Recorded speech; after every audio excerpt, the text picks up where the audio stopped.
Now let me tell you about one of the biggest civilization that came out from Africa. The empire is called the Aksumite Empire, was a kingdom in East Africa and South Arabia from classical antiquity to the Middle Ages, based in what is now northern Ethiopia and Eritrea, and spanning present-day Djibouti and Sudan.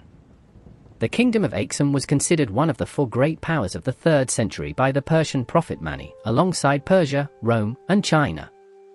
As the kingdom became a major power on the trade route between Rome and India and gained a monopoly of Indian Ocean trade, it entered the Greco-Roman cultural sphere. Due to its ties with the Greco-Roman world, Aksum adopted Christianity as the state religion in the mid-4th century under King Ezana 320-360 AD. During the reign of King Caleb, the kingdom of Aksum was at its largest territorial extent, being around 2,500,000 square kilometers, 970,000 square mile. The kingdom's slow decline had begun by the 7th century. The Persian, and later Muslim, presence in the Red Sea caused Aksum to suffer economically, and the population of the city of Aksum shrank. Alongside environmental and internal factors, this has been suggested as the reason for its decline. Kingdom of Aksum in Ethiopia was the first foreign country to accept Islam when it was unknown in most parts of the world. The kingdom also favored its expansion and making Islam present in the country since the times of Muhammad, 571 to 632.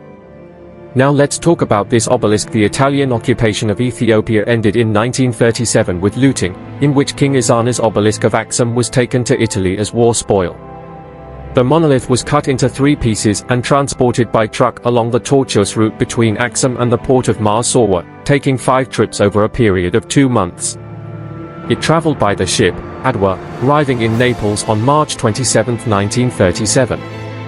It was then transported to Rome, where it was restored, reassembled and erected on Porta Capena Square in front of the Ministry for Italian Africa. This square would later become the headquarters of the United Nations' Food and Agriculture Organization and the Circus Maximus. The obelisk was officially unveiled on October 28, 1937 to commemorate the 15th anniversary of the March on Rome. After the war ended in a 1947 UN agreement, Italy agreed to return the stele to Ethiopia. But Emperor Haile Selassie, after hearing of these technical difficulties, and of the enormous costs necessary to overcome them, decided to grant the stele to the city of Rome, as a gift for the renewed friendship between Italy and Ethiopia. This assertion, however, remains controversial and was not recognized by successive authorities.